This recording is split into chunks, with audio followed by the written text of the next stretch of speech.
श्रीमद् भगवत कथा की जय। 12वां अध्याय। श्री मैत्र जी कहते हैं, विदुर जी, ध्रुव का क्रोध शांत हो गया और वे यक्षों के वध से निरंतर हो गए। यह जानकर भगवान कुबेर वहां आए। उस समय यक्ष, चारण और किन्नर लोग उनकी स्तुति कर रहे थे। उन्हें देखते ही ध्रुव जी हाथ जोड़कर खड़े हो गए। तब कुबेर ने कहा, श्री कुबेर जी बोले, शुद्ध हृदय क्षत्रिय कुमार, तुमने अपने दादा के उपदेश से ऐसा दुष्ट व्यर्थ त्याग दिया, इससे मैं तुम पर बहुत प्रसन्न हूँ। वास्तव में ना तुमने यक्षों को मारा है और ना यक्षों ने तुम्हारे भाई को मारा है। समस्त जीवों की उत्पत्ति और विनाश का कारण तो एकमात्र काल ही है। यह मैं तू आदि मिथ्या वृद्धि तो जीवों को अज्ञान वश सब प्रेय के समान शरीरधारी को ही आत्मा मानने से उत्पत्तर होती है। इसी से मनुष्य को बंधन एवं दुखदायी विपरीत अवस्थाओं की प्राप्ति होती है। ध्रुव, अब तुम जाओ, भगवान तुम्हारा मंगल करे। तुम संसार पाश से मुक्त होने के लिए सब जीवों में सम दृष्टि रखकर सर्वभूआत्मा भगवान श्री हरि का भजन करो। वे संसार पाश का छेदन करने वाले हैं तथा संसार की उत्पत्ति आदि के लिए अपनी त्रिगुणात्मा माया शक्ति से युक्त होकर भी वास्तव में उससे रहित हैं। उनके चरण कमल ही सबके लिए भजन करने योग्य है। प्रिय वर, हमने सुना है तुम सर्वदा भगवान कमल नाभ के चरण कमल के समीप रहने वाले हो, इसलिए तुम अवश्य ही वर पाने योग्य हो। ध्रुव, तुम्हें जिस वर की इच्छा हो मुझसे निसंकोच एवं निशंक होकर मांग लो। श्री मैत्र जी कहते हैं, विदुर जी, यक्षराज कुबेर ने जब इस प्रकार वर मांगने के लिए आग्रह किया, तब महाभागवत महामतमी ध्रुव जी ने उनसे यही मांगा कि मुझे श्री हरि की अखंड स्मृति बनी रहे, जिससे मनुष्य सहज ही दुस्तर संसार सागर को पार कर जाता है।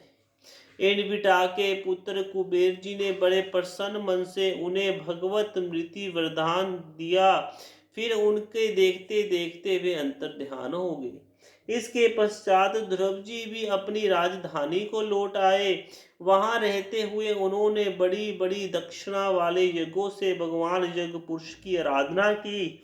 भगवान का ही ध्रुव क्रिया और देवता संबंधी समस्त कर्म और उसके फल हैं तथा वे ही कर्म फल के दाता भी हैं। सर्वधीन शून्य सर्वात्मा श्री अच्युत में प्रभु वेग युक्त भक्ति भाव रखते हुए ध्रुव जी अपने में और समस्त प्राणियों में सर्वव्यापक श्री हरि को ही विराजमान देखने लगे। ध्रुव जी बड़े ही शील संपन्न ब्राह्मण भक्त, दीन वत्सल और धर्म मर्यादा के रक्षक थे। उनकी प्रजा उन्हें साक्षात पिता के समान मानती थी।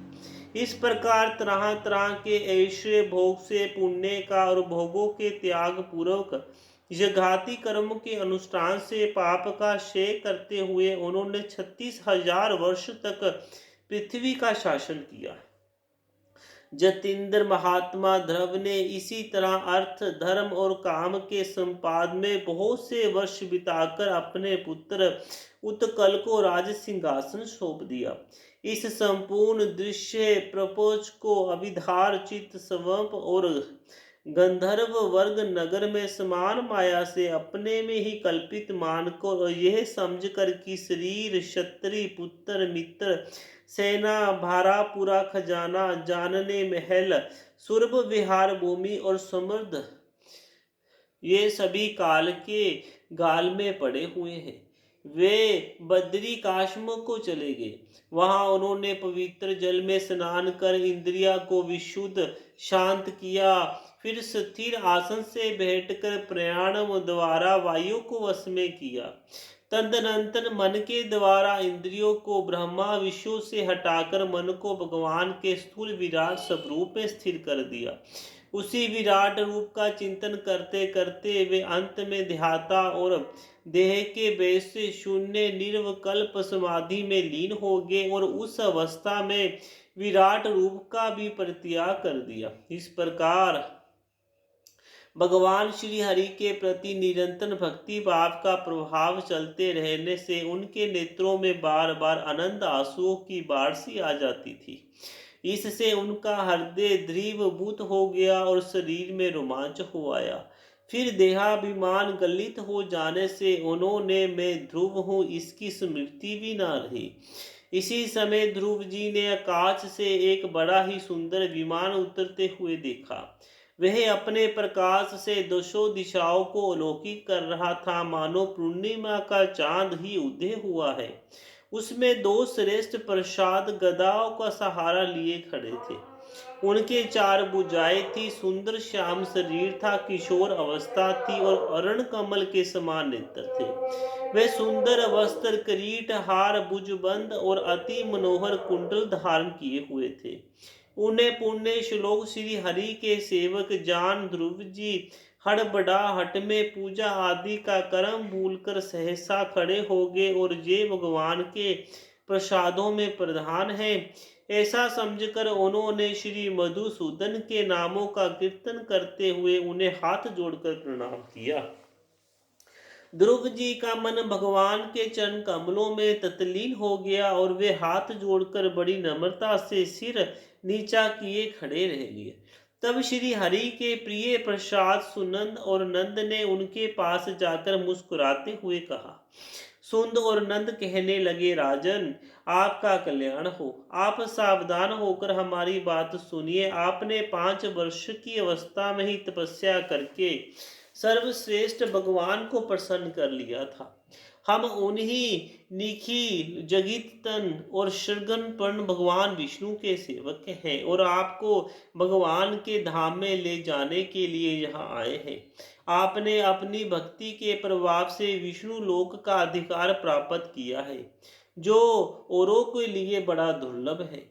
परम ज्ञानी सप्त ऋषि भी वहां तक नहीं पहुंच सके, वे नीचे से ही केवल उसे देखते रहते हैं। सूर्य और चंद्रमा आदि ग्रह, नक्षत्र एवं तारागण भी उसकी प्रदक्षिणा किया करते हैं।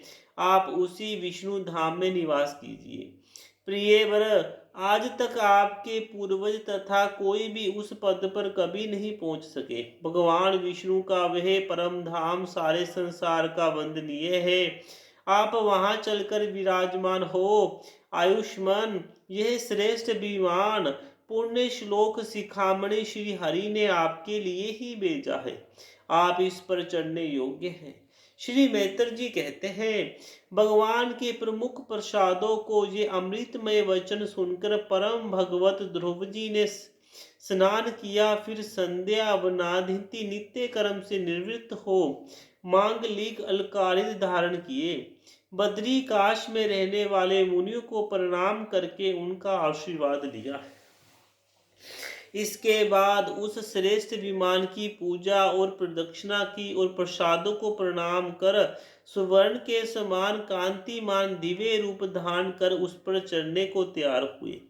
इतने में ही ध्रुव जी ने देखा कि काल मूर्तिमान होकर उनके सामने खड़ा है।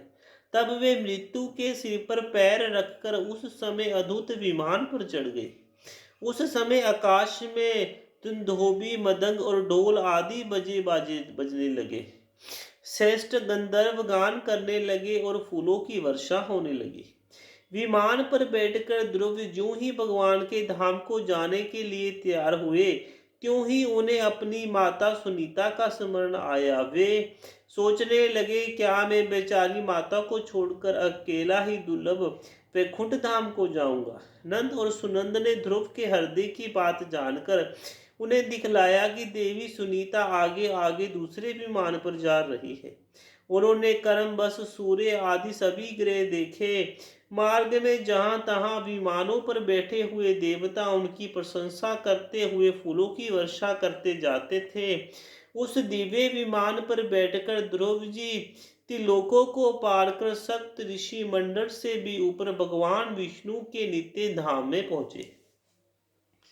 इस प्रकार उन्होंने अविचल गति प्राप्त की। यह दिव्य धाम आपने ही प्रकाश से प्रकाशित है।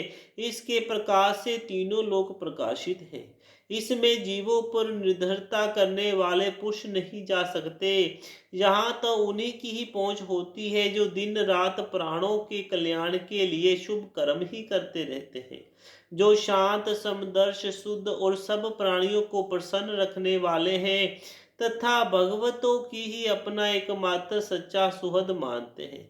ऐसे लोग सुगमता से ही इस भगवत धाम को प्राप्त कर लेते हैं। इस प्रकार उतानपाद के पुत्र भगवत प्राण श्री ध्रुव जी तीनों लोकों के ऊपर उसकी निर्मल चूड़ामणि के समान विराजमान हुए। क्रूर नंदन जिस प्रकार दाएं चलने के समय खंबे के चारों ओर बेल घूमते हैं, उसी प्रकार यह गंभीर वेग वाला जोक्षी चक्कर उस अविनाशी लोकों के आश्रय ही निरंतर घूमता रहता है। उसकी महिमा देखकर देवर्षि नारद ने प्रेताओं की यज्ञशाला में वीणा बजाकर ये 3 श्लोक गाए थे।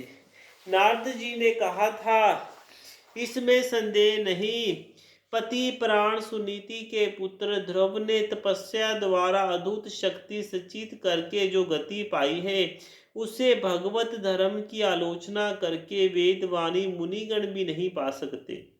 फिर राजाओं को तो बात ही का है। अहो, वे 5 वर्ष की अवस्था में ही सौतेली माता के वाण बागों से मृत होकर दुखी हृदय से वन में चले गए और मेरे उपदेश के अनुसार आचरण करके ही उन अजय प्रभु को जीत लिया, जो केवल अपने भक्तों के गुणों से ही वश में होते हैं।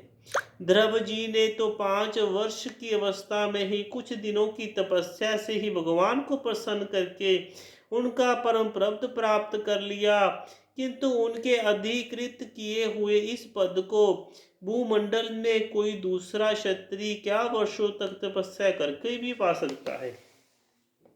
श्री मैत्र जी कहते हैं, विदुर जी, तुमने मुझसे उद्धार कीर्ति ध्रुव के चरित्र के विषय में पूछा था, सो मैंने तुम्हें वह पूरा का पूरा सुना दिया। साधु जन इस चरित्र की बड़ी प्रशंसा करते हैं। यह धन यश और आयु की वृद्धि करने वाला परम पवित्र और अनंत मंगलमय है। इससे स्वर्ग और अविनाशी पद भी प्राप्त हो सकता है। यह देवत्व की प्राप्ति करने वाला बड़ा ही प्रसन्ननीय और समस्त पापों का नाश करने वाला है। भगवत भक्त ध्रुव के इस पवित्र चरित्र को जो श्रद्धा पूर्वक बार बार सुनते हैं, उन्हें भगवान की भक्ति प्राप्त होती है, जिससे उनके सभी दुखों का नाश हो जाता है। इसे श्रवण करने वाले को सलीदा गुणों की प्राप्ति होती है। जो महत्व चाहते हैं उन्हें महत्व की प्राप्ति होती है, करने वाला स्थान मिलता है। जो तेज चाहते हैं उन्हें तेज की प्राप्ति होती है और मान सेवियों का मान बढ़ता है। पवित्र कीर्ति ध्रुव के इस महान चरित्र का और सयाकाल ब्रह्मा आदि दिजांतियों के समाज में एकाग्र चित्त से कीर्तन करना चाहिए। भगवान के परम पवित्र चरणों की शरण में रहने वाला जो पुरुष इसी निष्काम भाव से पूर्णिमा, अमावस्या, द्वादशी, श्रवण नक्षत्र, तीर्थी से व्यापत संक्रांति अथवा रविवार के दिन श्रद्धालु पुरुषों को सुनाते हैं, वह सवे अपने आत्मा में ही संतुष्ट रहने लगते हैं और सिद्ध हो जाते हैं। यह साक्षात भगवत दृश्य अमृतमय ज्ञान है। जो लोग भगवत मार्ग में ममर्ष अनभिज्ञ हैं, उन्हें जो कोई इसे प्रदान करता है, उस दीन वत्सल कृपालु पुरुष पर देवता अनुग्रह करते हैं। ध्रुव जी के कर्म सर्वत्र प्रसिद्ध और परम पवित्र हैं। वे अपनी बाल अवस्था में ही माता के घर और खिलौनों का मोह छोड़कर श्री विष्णु भगवान की शरण में चले गए थे। करु निरंजन उनका यह पवित्र चरित्र मैंने तुम्हें सुना दिया है। बोलो श्रीमद् भगवत कथा की जय।